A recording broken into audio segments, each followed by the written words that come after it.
Welcome to Refused Flank, a wargaming podcast exploring the intersection of competitive excellence and narrative storytelling potential. Hey! Hey, ho! This is Refused Flank with Grant. And Cam. And this week we are doing our first ever Warhammer 40,000 4th edition. Everybody just left. Review of the Orks Codex. The famed, I think this codex was in use for like 3 editions, I think. It came out late 4th edition and then stuck around for a very long time. Yeah. Did they not get a replacement for this until 7th? I think that's correct, but I could be wrong. Just kind of nuts to think about. However, I think there's a reason for that, which of course we're probably going to get into. I think this book just on the onset is wonderful. I think they really did a great job. I think they hit the vibe really well of the Orks. I think there's a lot of options, and I think that there's a variety of ways to play it, which I think gives a book good longevity. Yes. It also didn't feel like, especially even in 4th and 5th, where maybe the majority of the games were played, I don't know. Nothing stood out as like outrageously like, oh, you just take this every time. Right, and nothing was like, oh, never take this. I mean, there's a few things I think are a little weaker or whatever, but you could kind of make them work. Also, excellent amount of fluff. This is a bigger book. Yeah, I think this is kind of when they pages. started turning towards more, and we talked a little bit about this in our 6th ed fantasy book reviews, especially comparing the 6th versus 6.5 dwarf army books. Yeah.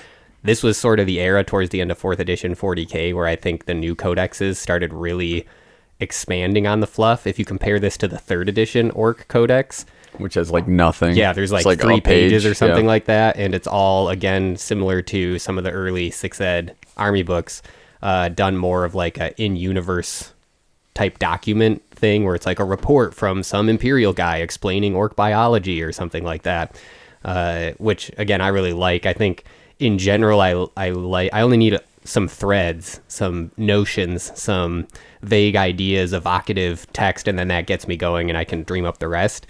As we get into this era, they really just started laying it all out and really, I think, codifying a lot of what was sort of known or maybe had like shown up or built over time through novels and through White Dwarf and things like that.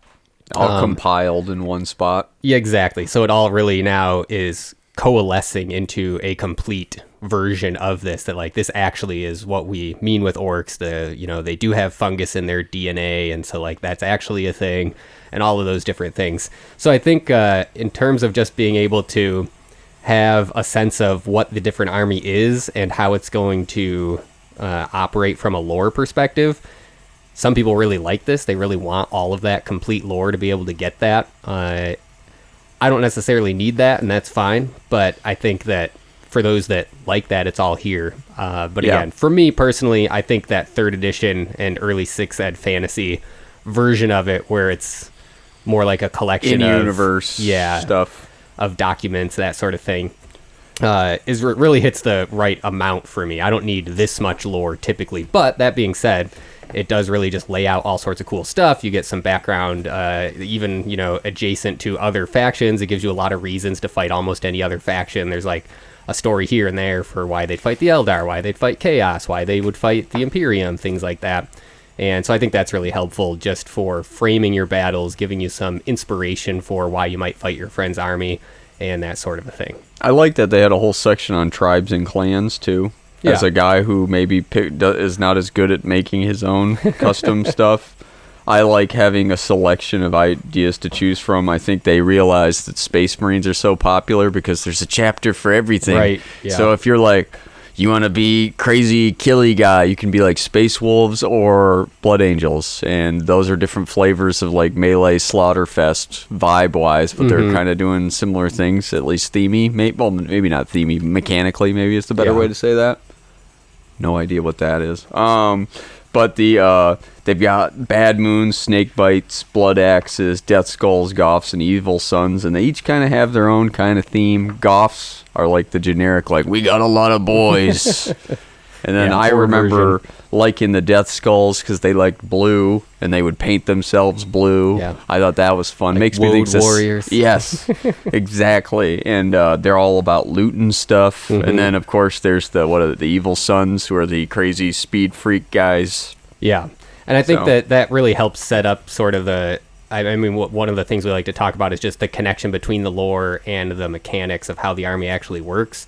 And the way that this army list is built is you really can focus into one of these tribes and get really specific about that. Now, it's not on the level of like the Chaos Space Marines Codex, where when you make that selection of like, I'm going to be Evil Sons, it like unlocks different options and it like gives you all these different things you can take. Adds restrictions. But you still get the ability to, if you want to, the way that the army list is built, you can focus in on taking just a lot of vehicles if you want more of that cult of speed kind of idea, or you can just focus on taking a lot of infantry. And so all of those are options here. And I think that, again, being able to connect the lore that gets set up works really well with the mechanics. Yeah, that, you know what, the last thing you said is really what hits me there is because the book has so many options, it's almost like it doesn't need all the stuff that the Chaos Space Marine Dex does, where it's like, well, you can just like build all these things within the existing primer and you can really have different feels. Yeah. You know? And there's a few of those things, which, I mean, we'll get into when we get more to it, but things where, like, if you select certain HQ options, it'll allow certain things to count as a troop's choice instead of an elite's or whatever kind of a thing. Yep. And so I think, there's minor ways that you can influence the list restrictions, but overall it's very open-ended, very much make what you want, which, again, I think also fits the chaos of the Ork Horde vibe that this all has. And in all of this lore that's in here, there is just so much interesting fodder and inspiration for how orcs approach things, how they interact with things, how even their culture works, which I think is interesting. Orcs aren't a race you typically think of like, what do they do after the battle when they go home? That's just, not when it's a warlike barbarian race like this. It's just sort of like, oh, they're like Tyranids. They just always are fighting, I guess. They described them at one point as lazy, I thought. And they're like, they just are walking around looking for stuff to fight. And really, it's the Grots that do pretty much everything. It kind of makes me think of lizard men a little bit in fantasy, where the Saurus are like, all that the Saurus are bred for is just fighting. Yeah. So they don't really do anything except fight and like think about fighting and like strategy, and they have a very limited language that they use that's only about fighting. And then the skinks do everything. The skinks are actually like the people. They're the scientists, they're the workers, they're the people in charge of the spawning pits. So it's like the Gretchen or the skinks effectively, but instead of the skinks being maybe respected somewhat in their society, the Gretchen are just absolutely not respected whatsoever. So it's like the orcs will go around and be like, oh yeah, I'm a little bored, we haven't fought each other in a week or so, I'm just gonna go kick some grots and then sit on them and feed them to my favorite squig. And the only thing that keeps that from ruining their society is just how prolific orc regeneration is. And so even things that are mostly dead can come back, regrow, etc. They're just producing constantly from the spores that are floating around. They really can. I think it's interesting this is maybe also the era where this starts happening, but maybe it was happening earlier, but it seems like every codex describes itself as, this is the end of the Imperium as we know it. If only they could all come together and form into a... and so it seems like every army was getting that sense of like, this could be the end of everything, but ... And for sure. I think that idea of they're described by some, I can't remember if it was the Eldar or a human person that wrote the little snippet in the book here, but saying something like they're honestly like the perfect race and they don't worry about silly things like Eldar philosopher. And so who are we to like look down on them and call them a lesser race when, he's like, they've already won. The questions they don't deal with, anxiety and whatever, stress. They've already figured it out. They're just happy to be around fighting. They don't care. There's no losing for them. And I think that from a then playing this army perspective, that can really help, where you can see anything you do on the battlefield as a win for you as an orc general if carnage happened. And so I think that if you're the type of player that feels like, oh, I need to like understand how, like, I feel really bad when I lose, then maybe pick Orks, because you'll lose games, but if you get into that Orky mindset of winning just equals stuff died, even if it was us, that's what this army is all about, and that's what the lore is describing over and over again. Even the second and third war of Armageddon, the Orks kind of lost, but they turned the whole planet into this endless war zone, which is all they really wanted. And for Ghazghkull, he now has distracted the Imperium so he can go do other stuff. And so it's just eternal war. As long as stuff's fighting, as long as stuff's dying, the Orks are winning, the Orks are happy. And so I think that can be a fun way to approach this army, rather than needing to think about it as some sort of like, I gotta like dial in the tactical elements, and I gotta like have the perfect army list that's gonna be able to win the battle. No, just get stuff that's gonna blow things up and do cool stuff. And I think that fits the mechanics as well, where there's some kind of chaotic things, some really random items, and things like the ramshackle rule for the vehicles kind of careening off when they explode, and who knows what's going to happen to them. And if you can lean into that randomness, I think that this army can be really rewarding to play from that perspective. Not necessarily from you can dial it in and make a ultra powerful army, although I think you probably could. But it doesn't. I think this army can reward you in other ways as well, even if you're not winning the battles. For sure. I'll note on that. I actually think this army this book, anyway, at least in a 4th edition context, quite powerful. Yeah, especially since it came out right at the very end. You can see some of that power creep happening. And I think this book totally holds its own in 5th ed, actually, too. But I won't get into that. But I think I just wanted to note that. I don't think this is like, say, a 6th edition Ork army fantasy situation where...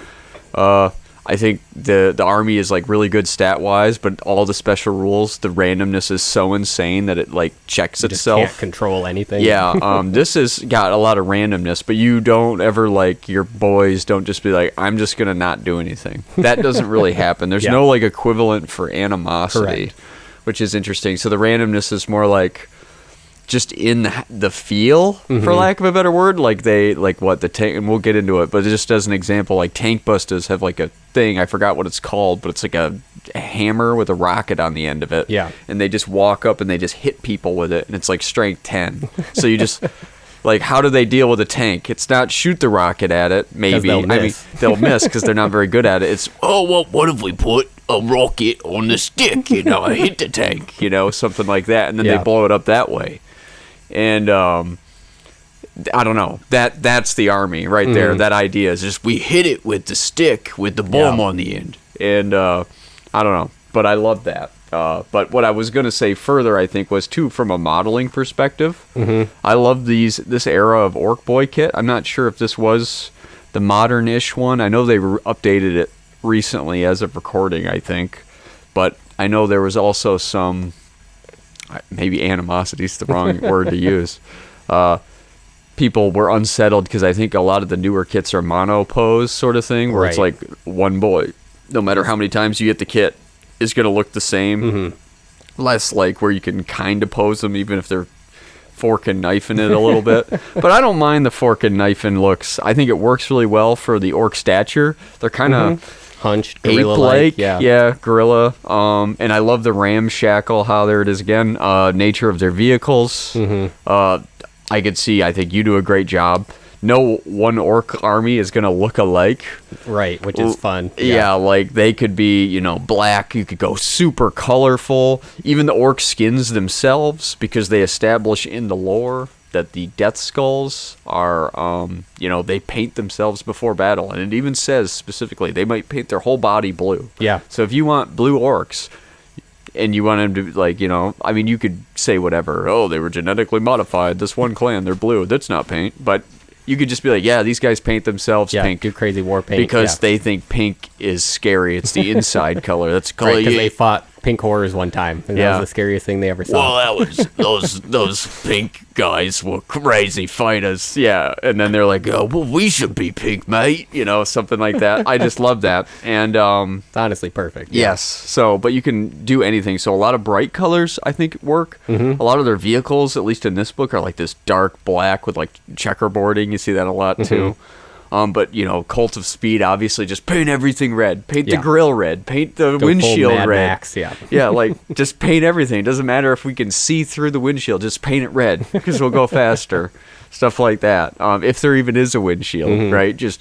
Let's just go. And or you could go, snake bites. Maybe everybody's kind of down and dirty. Maybe they don't have a lot of armor. They're more flesh and skin and exposed. And I don't know. I love all that. Yeah, there's so much modeling opportunity with this army, and I know when I was a kid, we built a Ork battle wagon, and I made it out of some tracks from like plastic army men tanks that I inverted and put together, so it was like this giant track assembly, and then built the back out of popsicle sticks and little bits of scrap sheet metal that I had found, and stuck some different like GI Joe guns on it for different guns and things.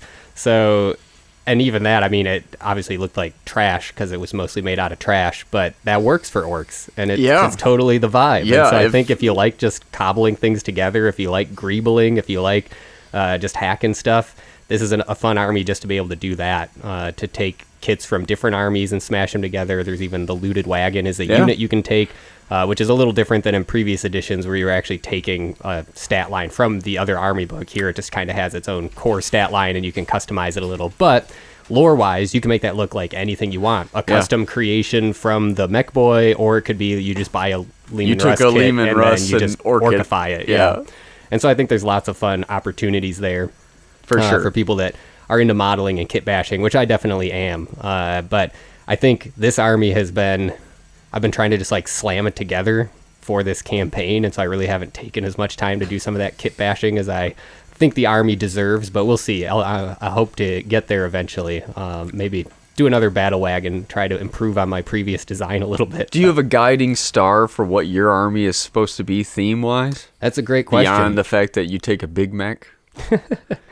No, I don't. That's fine. And it's mostly just what I think looks cool. Okay. But I think Respect that's going that. to, because I don't love painting tons of vehicles, turn into more of a infantry horde. Sure. But we'll see. We'll see how things Well, you can shape still up. go Big Mech-y kind of like you've been doing, but we'll get into that. Yeah, absolutely. But yeah, I think this is an army that it's interesting that you asked that question, because I don't necessarily have a clear vision of what my Ork horde looks like, but I think over the course of this Maybe you don't campaign, need it one. has been definitely centered around that Mech Boy Buzzgob, and The custom force field lately. yes, That's like a big cornerstone build around the item. And I think this book, too, maybe we're getting a little bit in the army list. I wanted to bring up one other thing, but you kind of like, this is an army, when you're building it, to me, it reminds me of fantasy, where I'm like kind of picking my lord, and then I'm kind of like, okay, the lord choice, I have one of these in the army or whatever. And now I'm like,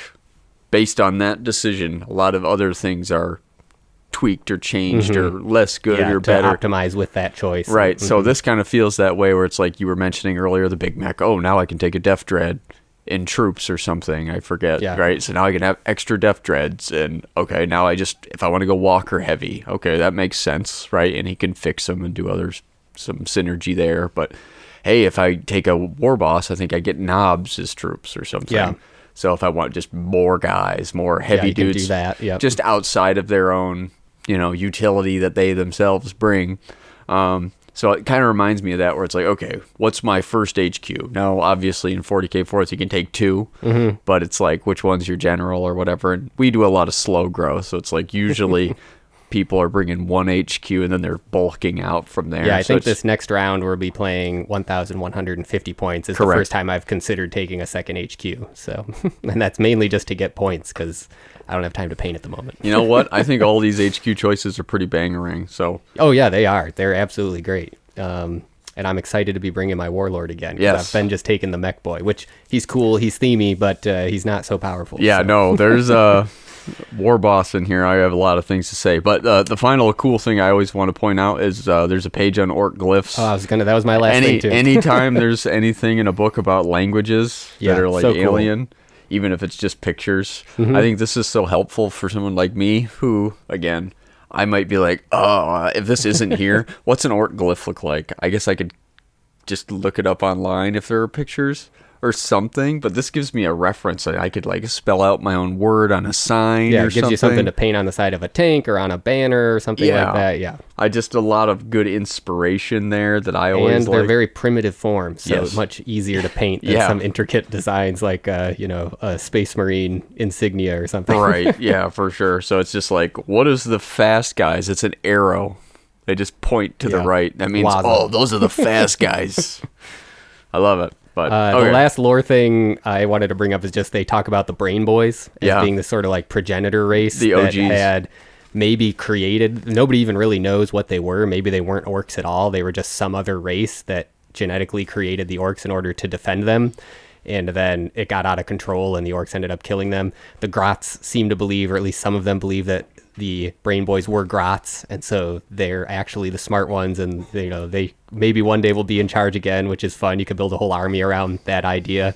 Some sort of Grot who got in mega armor somehow and is pretending to be a warlord and lead his Grot friends. That'd to be a fun the new custom era. thing. Make a Grot HQ, maybe like stat him as like a knob or something. Yeah, He's that would just be like, cool. I don't know. That would be fun. Or I guess he could be like a weird boy. Because he's like, I am the Brain Boy. There you go. Come back. There you and go. I will lead us all to glory. But yeah, so I think things like that just introduce fun little snippets where they don't need to fully explain that, but it's interesting to consider how that could drive an army design as you're building your thing, or again, making up new stat lines and things like that. But that also reminds me of the game Beyond the Gates of Antares, which was a warlord sci-fi game for a while. It's kind of dead now, but I don't one know of if their they support it races anymore. they sold it off to some other company, and now it's kind of just dead. But I think they actually just recently said it's now community supported or something like that and called it that. But You know what? I'm cool with that. it is. It's actually a pretty good game. But the Ghar race in that are They're like little guys in walkers. yeah, they're very similar to goblins, and they have a very similar background where some now lost to the annals of history race created them to be their warriors to fight, and then the Ghar got out of control and killed them, and now they're just rampaging because they were designed to only fight things, and now they don't have anyone to tell them otherwise, and so it feels very similar, and I just thought that was an interesting connection. Obviously, some of the people that came over from Games Workshop to Warlord were involved at this time, so it's not surprising there's some crossover with the lore there For sure. but yeah, overall, just to sum it up, I think there's great lore. Again, if you like getting deep into the lore, this has so much of it,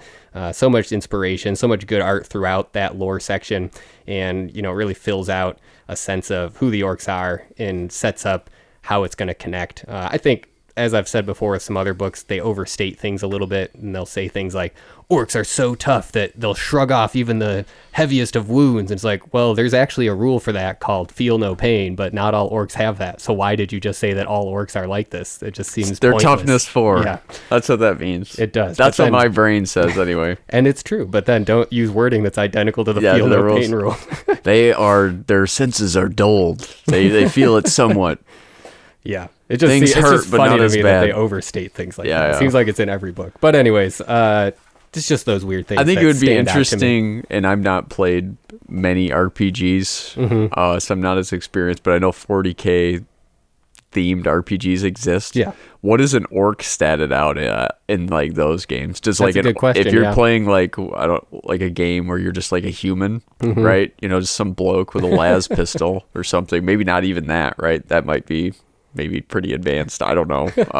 And an orc shows up, just one. Yeah. Like, are you just fricked out of your mind, right? Because like an orc is literally like a giant gorilla person. I've always thought about that in fantasy and 40K, where it's just like when you look at the stat lines of a human versus an orc and then look at a picture of the two Right. beside each other, Like, it's like, how are they the same strength? I don't know how we have a hope against the orcs other than I guess they are that stupid / clumsy. I don't know. Yeah. So But maybe you got to make it work on a big scale. But Yeah. you bringing up the idea of like on the smaller scale at an RPG, I wonder, how are they like I describing would be them? terrified. Just one, Yeah. and then you think, well, there's probably not just one. That's not how these guys work. There's probably 1,000 of them. Yeah. Doesn't take a long time for there to be 1,000 either. No, quick. And that's another interesting thing about the lore is just the fact that Yeah, the they're spores. basically like you can't eradicate them.